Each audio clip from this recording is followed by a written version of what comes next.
My name is Amber Svetik, and during the year with Sarasota Youth Orchestras, I'm the chamber strings conductor. I also work as the orchestra director at Electa Lee Magnet Middle School in Bradenton, Florida.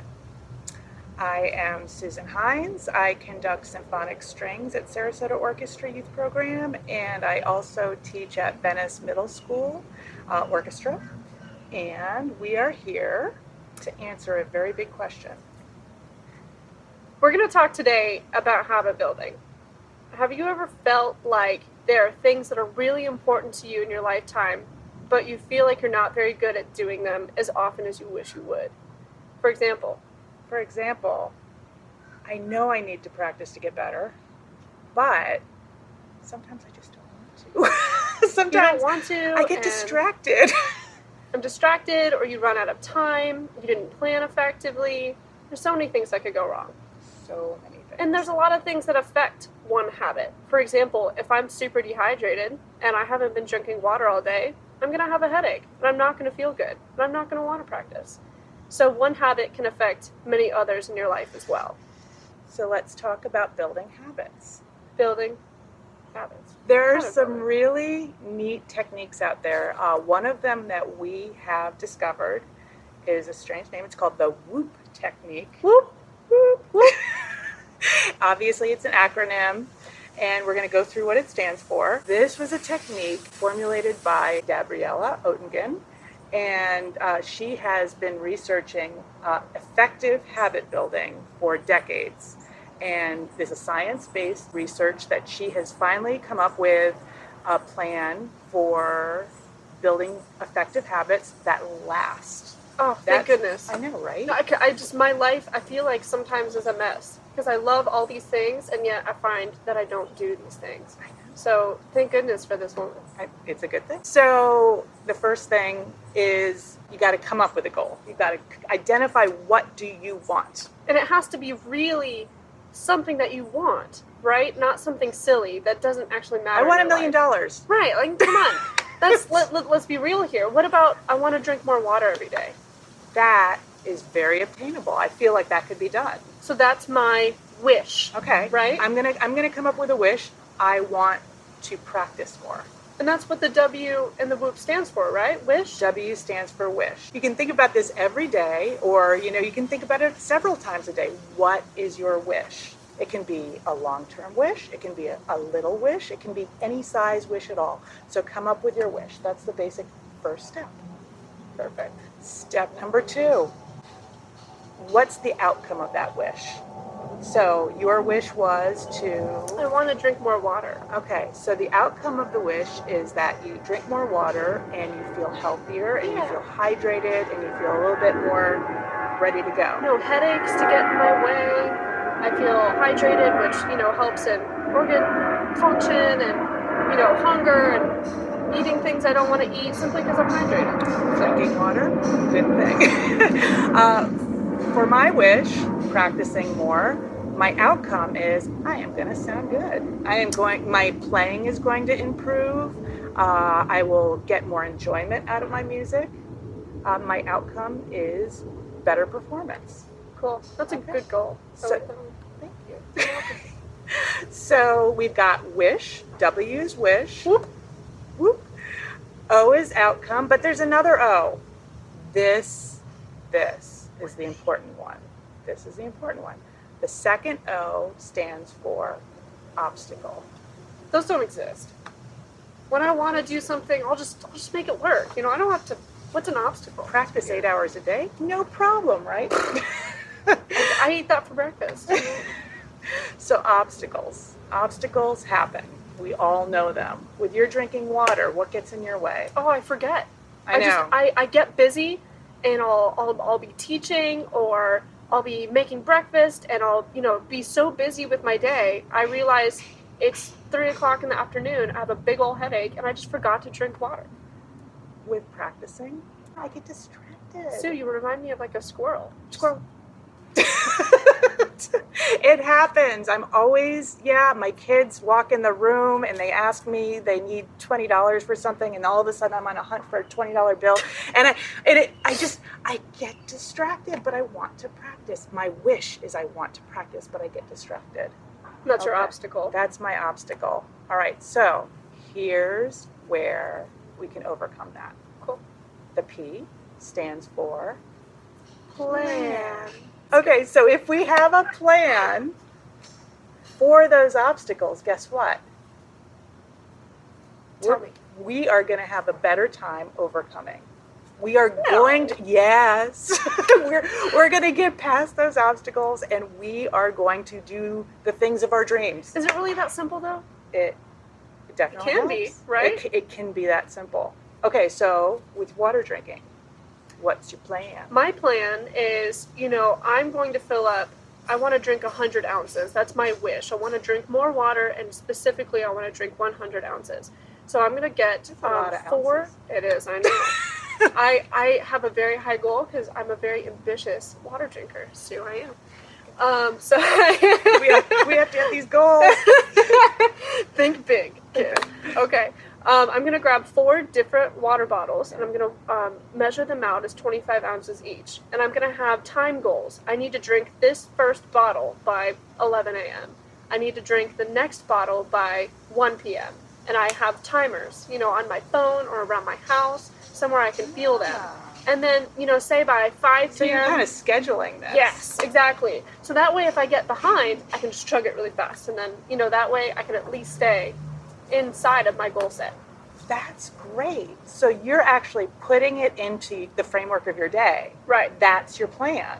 And it truly is planning. It's as simple as thinking, what is my plan? How do I think I could achieve this based on what I am able to do every day?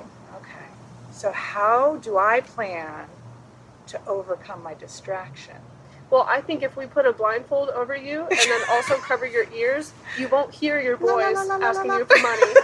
You won't see things around you, and then you'll just kind of find your instrument by, I don't know. I don't think that's a very good plan. You know what? It's funny. I have come up with a plan that is working. Oh, good. It's working. I have told myself, okay, I'm going to get distracted. But again, I'm scheduling this. I'm putting this into my things to do so that at 10 a.m., that is my practice time. During the summer hours, obviously.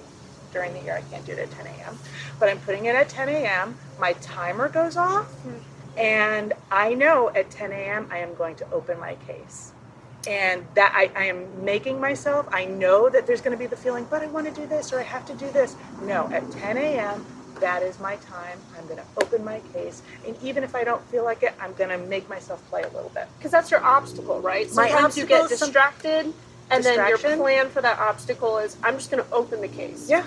My plan is open the case and just dig in and get started. And it's amazing when I do that, when I get started, it just naturally takes off from there. Right. All of a sudden I'm in that moment and I want to do that. Interesting.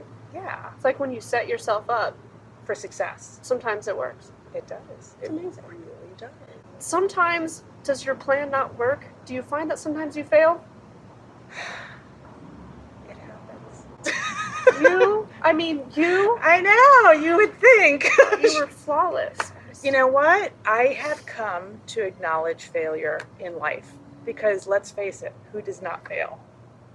I don't know a single person. Maybe myself, but I actually went to a concert once where a professional musician had a memory slip in the middle of a Mozart flute concerto. And that's so scary. You're very, very famous flautist. Flautist. Anyway, completely and totally forgot what was next. What did she do? He laughed it off at the end and said, tell you what, I'm going to give you an encore piece to make up for the missing notes. Oh, how sweet. Isn't that cool? That's great. He made it okay. And I think that we need to frame failure. And I don't even like the word failure, but I mean, let's face it.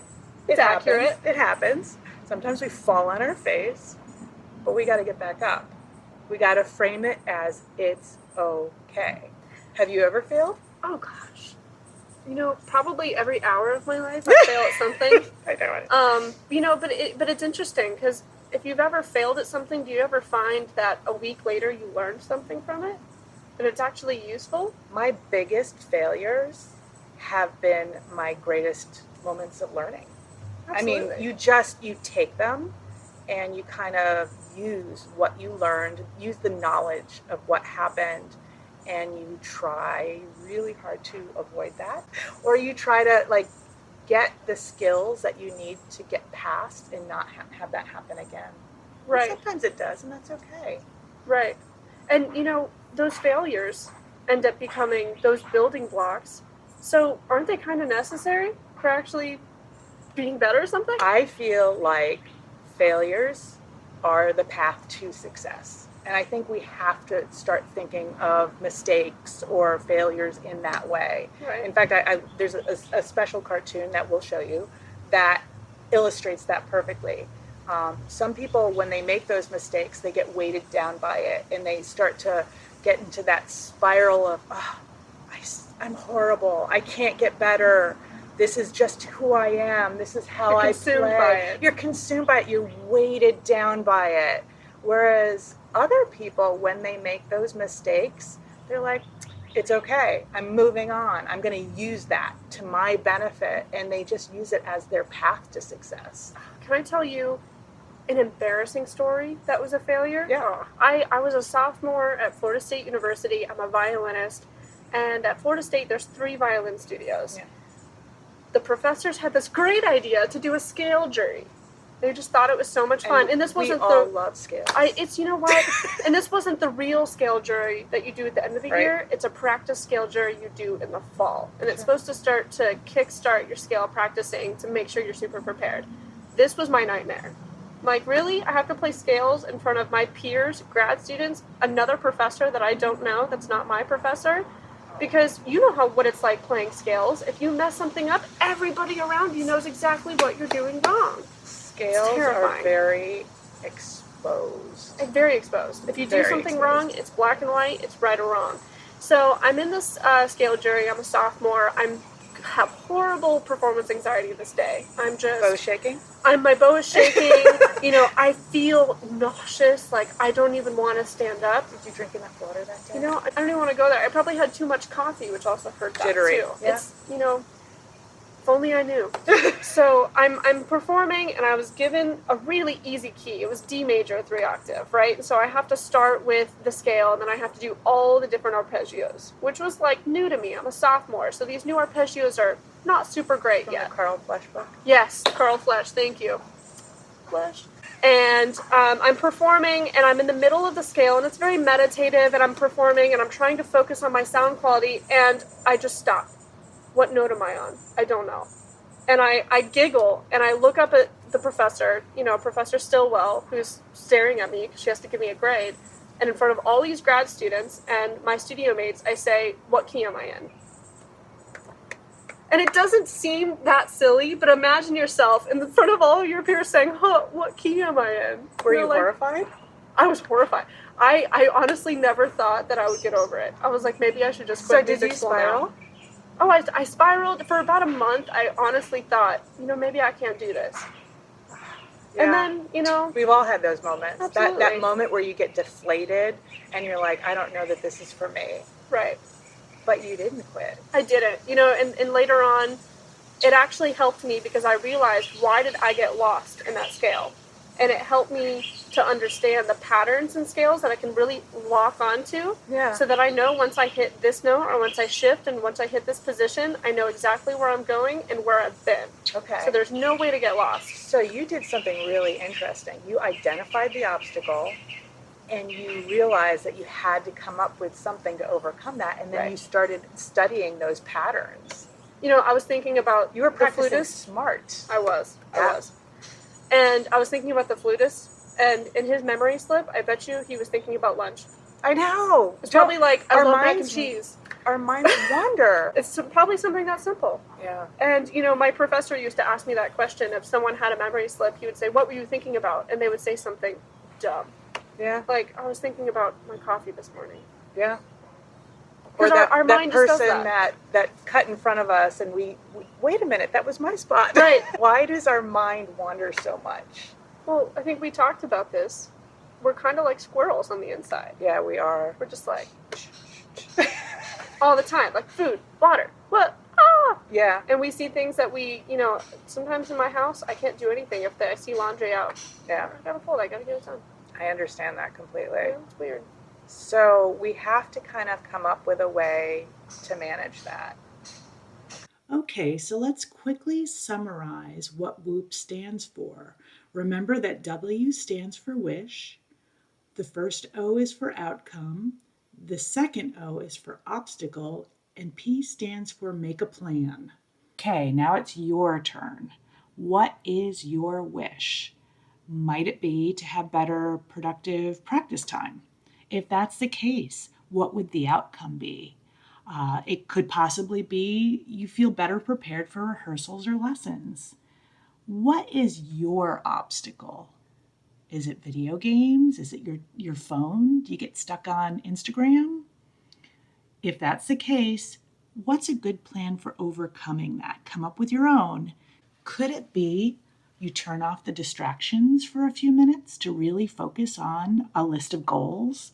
There are so many ways that you can personalize this WOOP activity. Have fun with it. Good luck. Ready? Whoop on one. Ready? 3, 2, 1. Woo! Do it with us. 3, 2. Thumbs up for 3. 1. Woo!